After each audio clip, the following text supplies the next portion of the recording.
Hi, it's Jane. I'm laughing because Ronan is at his usual. Let's play, Mama. Come on, please. All right. So, I made a stop over at Goodwill on Sunday, and the reason I stopped by there is looking for some flannels and for a couple of other things that I needed. For later on, some upcycles and things like that. And while I was there, I found these two skeins of yarn. This is I Love This Yarn, and it is in the, trying to find the colorway. And of course, they put the tag right over the colorway. Songbird Stripe. So there is that color. Picked these up for like $2 total, both of them. So very good price, and I'm really thrilled with that because normally they overprice every bit of yarn in that store. There were a couple of skeins of yarn, and I can't think of who it was, but it's beautiful yarn. But they had them priced each $3.49.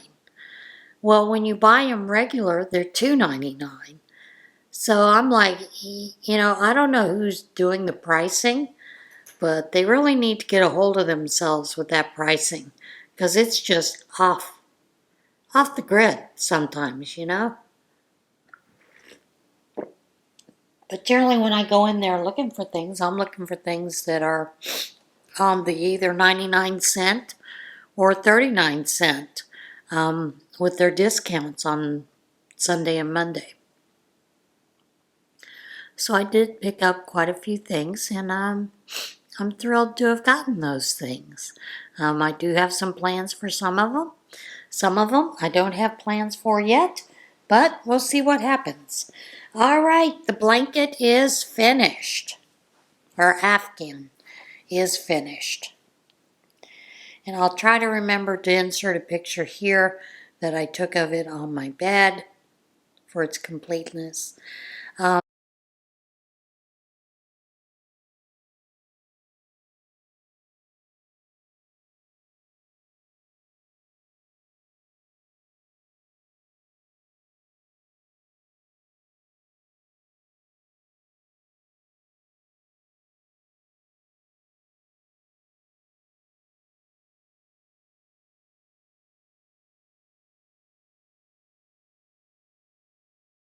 It is not meant to be a big, large Afghan.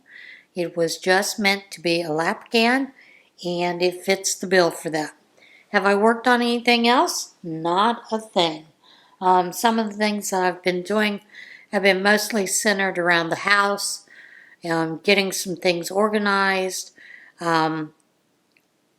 creating some plans for things that I want to get done, accomplished over the next couple of months. And unfortunately, that all takes time. So, that's kind of what I did. Plus a little weed eating here and there, a little working on the car to get things straightened out with the car. That always takes time. Again, had the check engine light come on. Still can't find out what it is. They put it on the diagnostic machine. It shows nothing. So, that's always fun. I'm telling you, not. So anyway, those all take time, unfortunately, and they take time away from things that I would rather be doing quite often.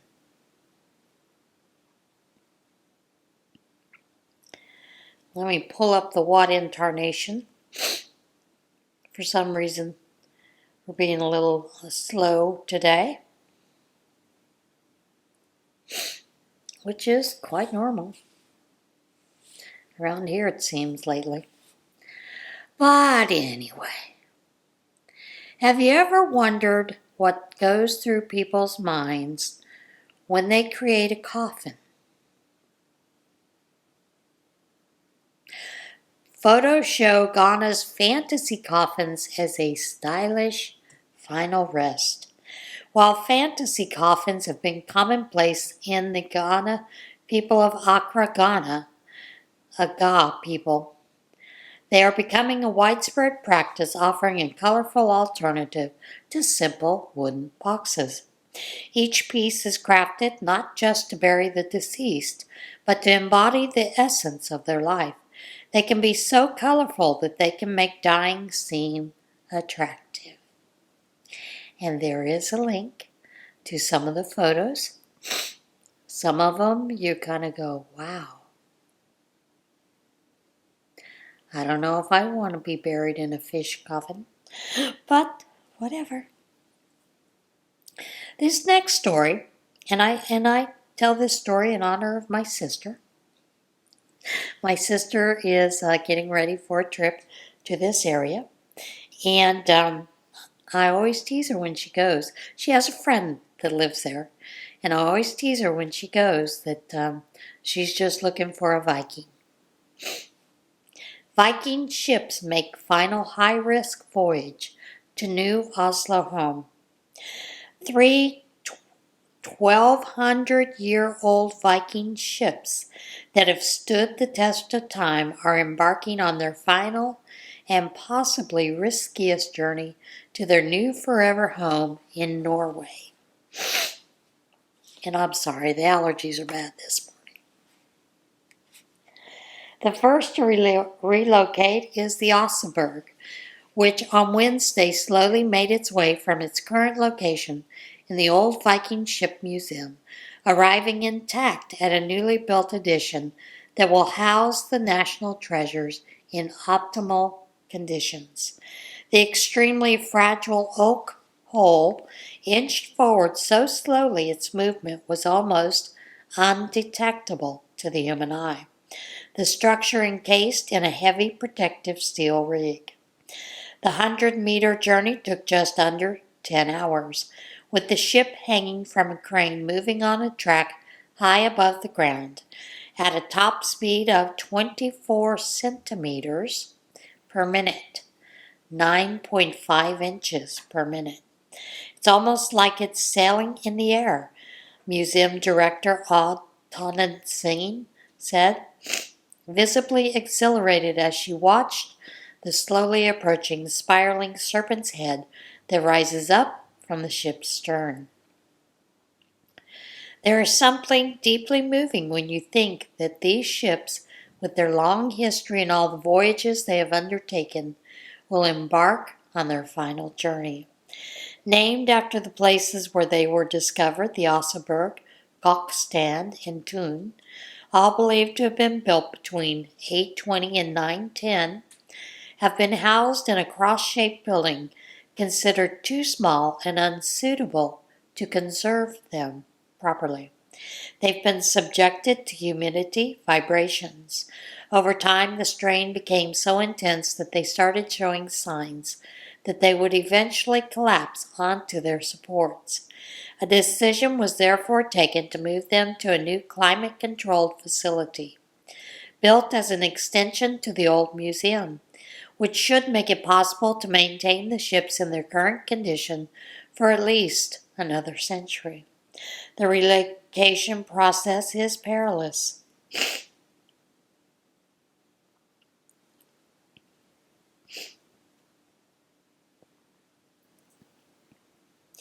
They have to complete this operation without causing any further damage to the ships. We know that each handling is harmful to them, and they have been planning this for years. Not just weeks, years. Endless precautions have been taken to prevent any breakage or vibrations during the relocation. Among other things, an oil services company experienced in high-precision work, such as positioning massive structures 300 meters below the sea with millimeter accuracy, has been called in. But this is yet another level. The level of precision required, for example, when it comes to vibrations, is the same as for electron microscopes in hospitals, which require extreme stability. Except here, it involves lifting the electron microscope, moving it, then setting it back down so that you can use it again. All three ships were found in separate burial sites southeast of Oslo between 1867 and 1904, each one very distinct from the other. Richly decorated with ornate carvings, Oseberg, the oldest of the three vessels, is considered the best preserved Viking ship in the world. Gokstad is meanwhile the largest of the three, measuring 75 feet long and 5 meters wide, with the space for 32 rowers. Thun is much more decomposed than the other two and is believed to have been, in particularly, a fast warship. For Jan Bill, a professor of archaeology of the Viking Age, the long ships were immensely important to history. Without the ships, the Vikings couldn't have been doing anything of what they are known for. They couldn't have been exploring the high seas, discovering Iceland, getting to Greenland, and so on.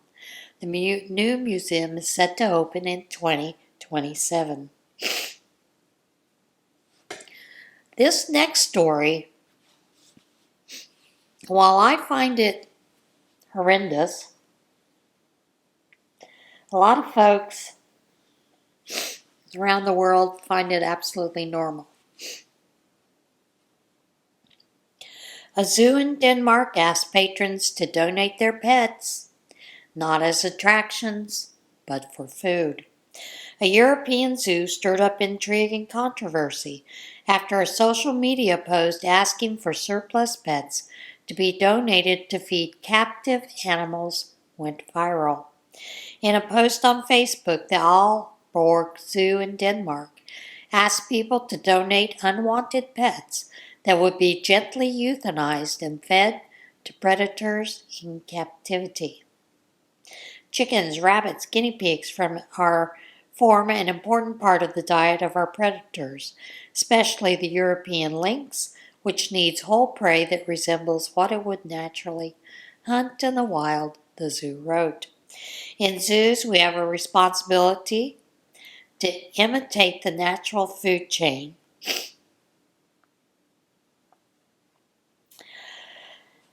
of the animals in terms of both animal welfare and professional integrity. That way, nothing goes to waste, and we ensure natural behavior, nutrition, and well-being of our predators. The zoo accepts horses as part of its fodder program. The Facebook post quickly became a battleground between commenters who were appalled at the concept of euthanizing healthy pets for animal feed, and those who applauded the zoo for its method of maintaining a practical food supply for its animals. Not sure where you fall on that spectrum, but I was kind of like, what? But there's another part of me that says it makes sense. Much of the umbrage directed toward the zoo seemed to stem from the use of the word pets to refer to the animals, which called to mind the image of well-loved lapdogs being sent alive into literal lions' dens. This is a joke, right? One enraged commenter wrote. No one would bring his healthy pet to a zoo so they could kill it, feed it to their animals. In Denmark, this is a common practice. Aalborg Zoo says dogs and cats are excluded from the program. Donatable animals are limited to chickens, rabbits, guinea pigs, and horses. Says adding that this practice it has maintained with patrons for years. When keeping carnivores, it is necessary to provide them with meat, preferably with fur, bones, etc., to give them as a natural diet as possible. Primate pet ownership fuels a brutal industry. This bill could slow it down. Therefore, it makes sense to allow animals that need to be euthanized for various reasons to be of use in this way. In Denmark, this practice is common, and many of our guest partners appreciate the opportunity to contribute.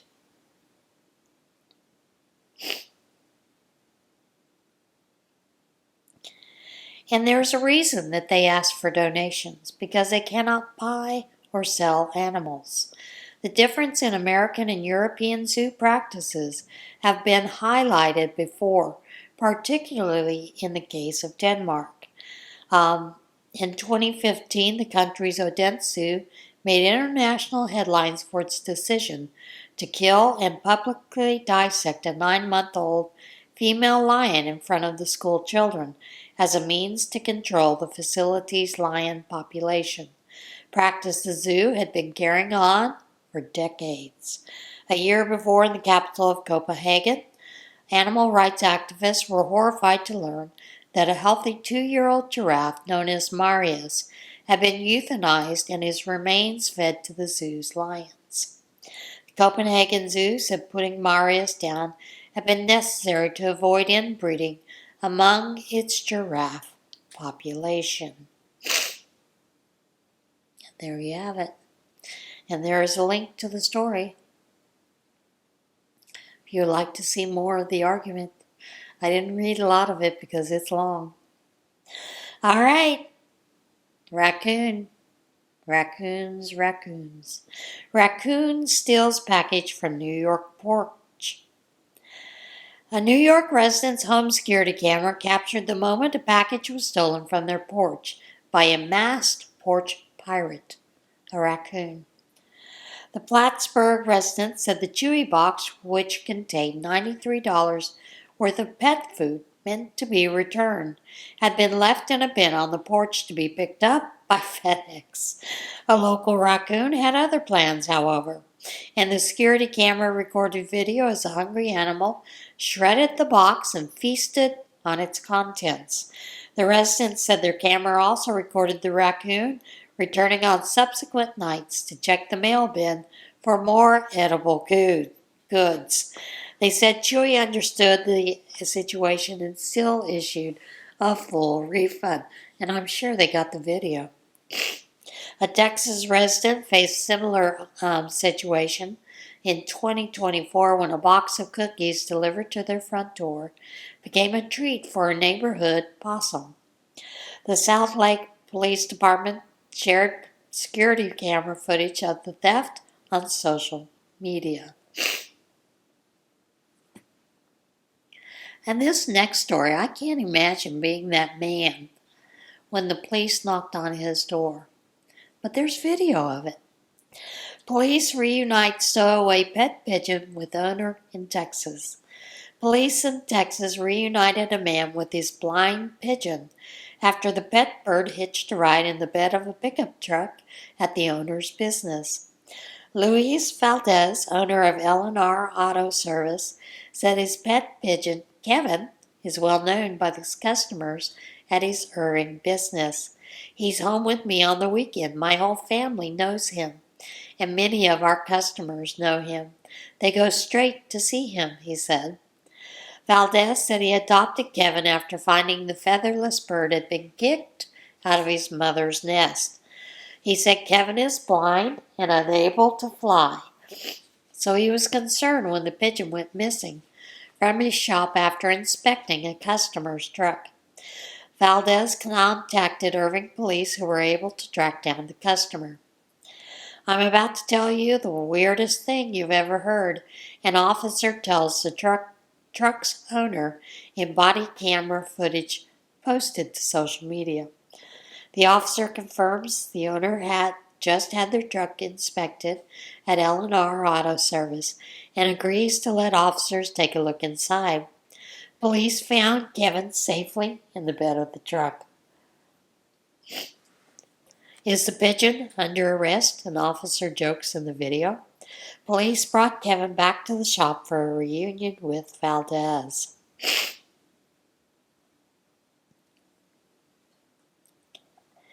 Sometimes we have things that happen and there's no explanation until someone does a real big search, finds out what happens.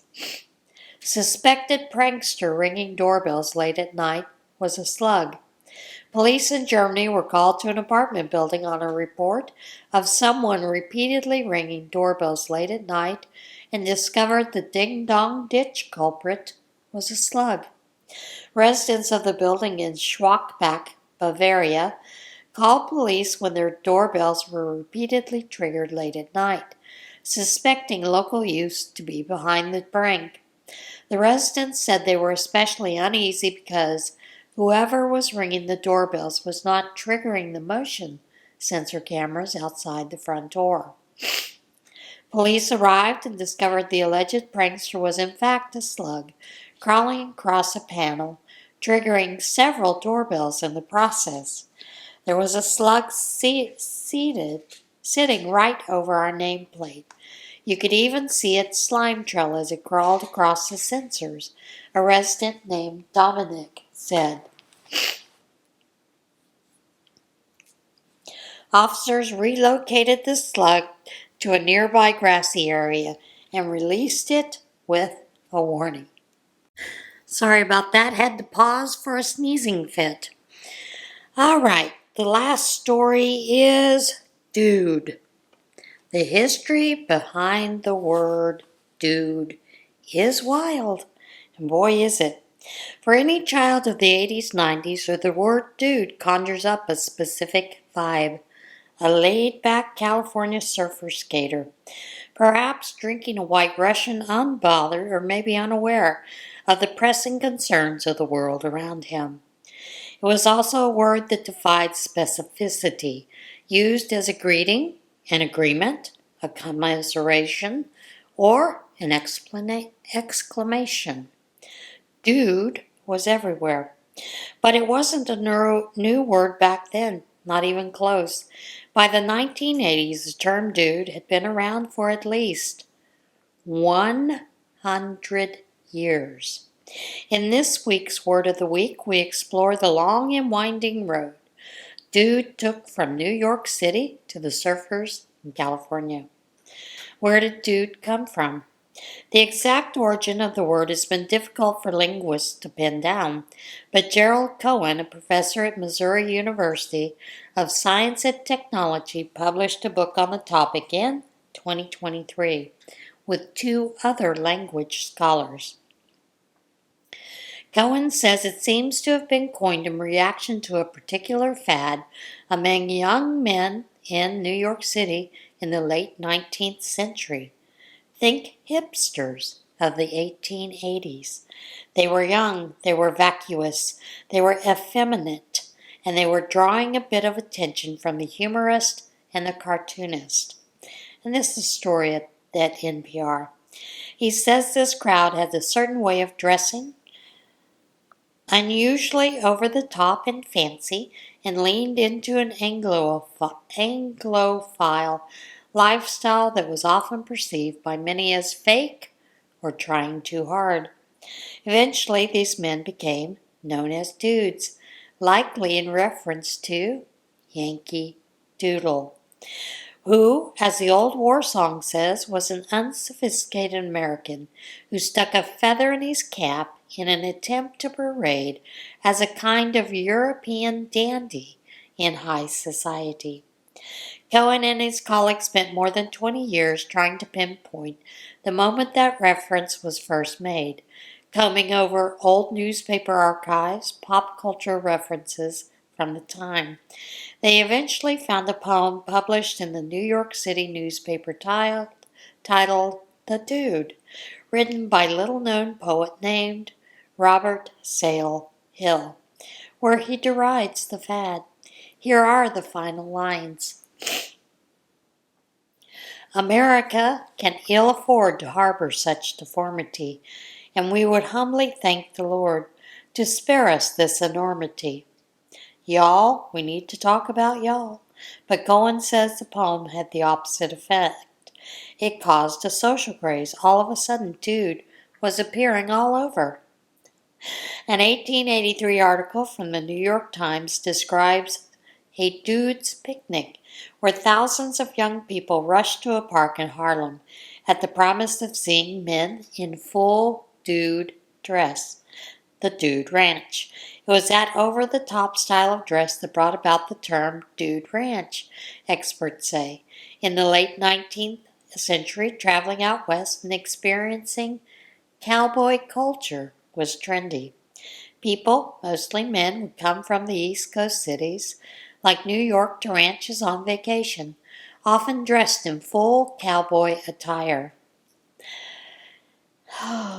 According to Bryce Albright, executive director of the National Dude Ranchers Association, an organization that has been around for almost 100 years. It was a very big dress up for those people because that's not something they owned, before they decide to take this vacation.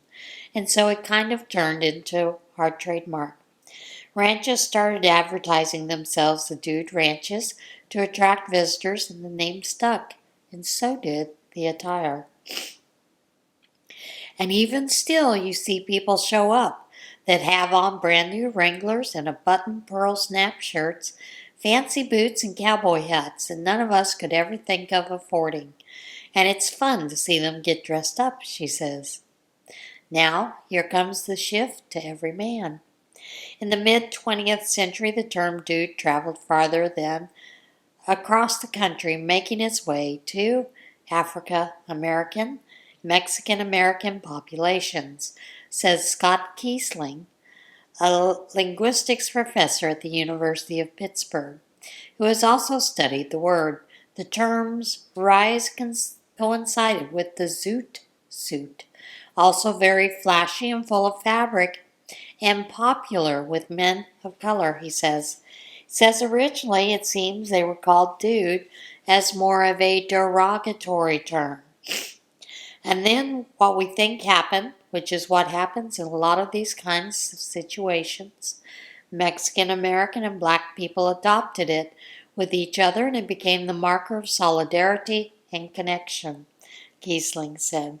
From there it started to become less associated with fancy dress and more with masculinity, and other subgroups started to pick it up, particularly the surfers and skaters out in California, which is when Hollywood got a really big hold of it in the 80s, 1980s, and 90s. Now, Kiesling says a word which began in reference to young men has lost a lot of its gender connotation, but is still meant to show familiarity with a person. Maybe you don't use it with your boss or stranger, but with your friends or acquaintances that show up that you're in the same group.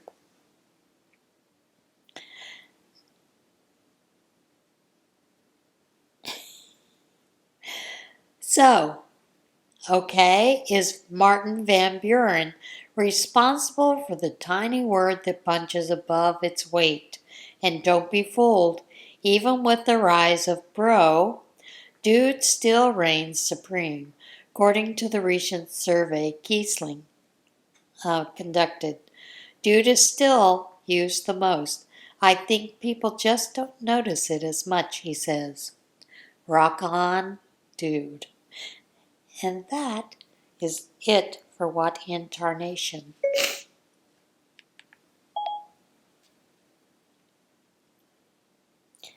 Now today, instead of reading out of the devotional, I've chosen to do something else.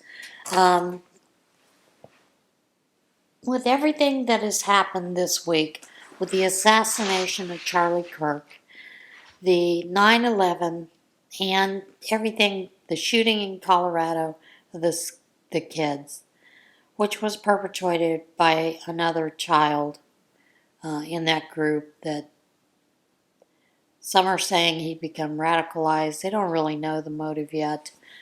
But this week has been pretty heavy for a lot of us. And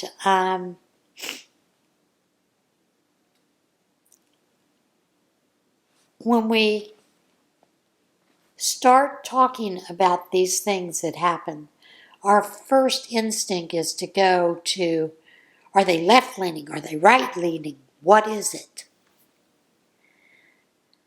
And that, I think,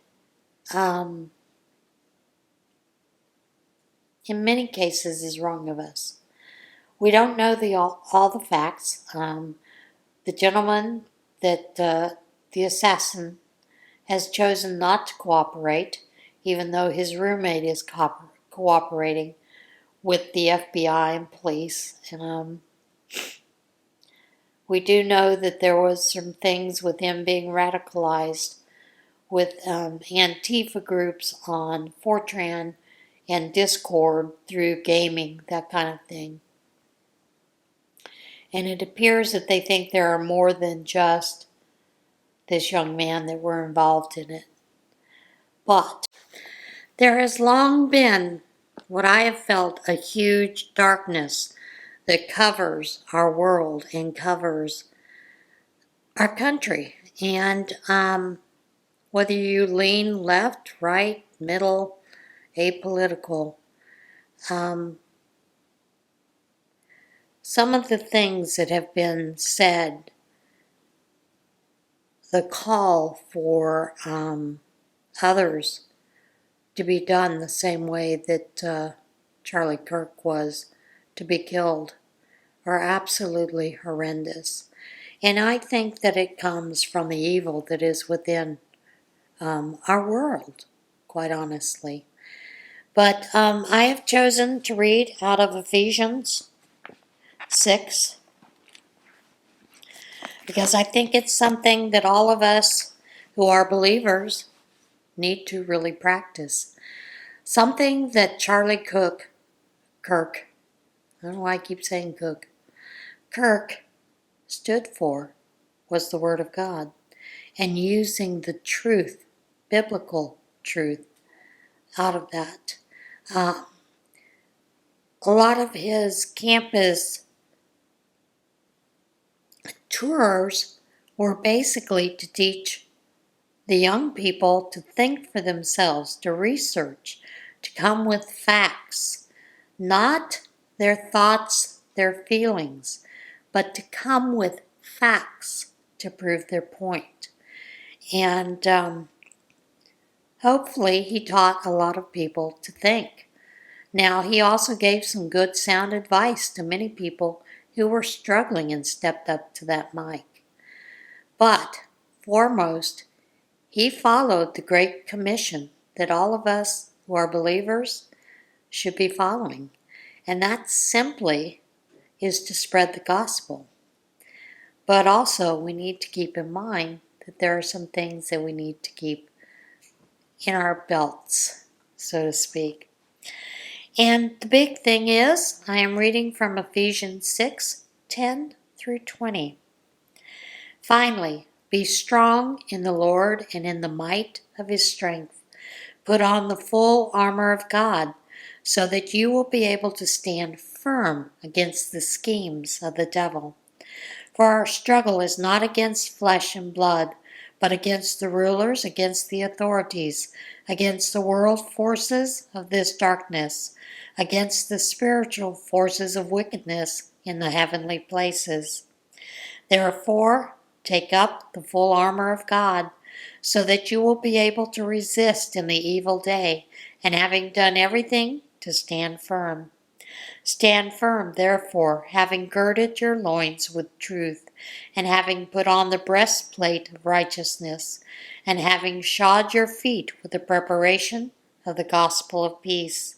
In addition to all, having taken up the shield of faith, with which you will be able to extinguish all the flaming arrows of the evil one.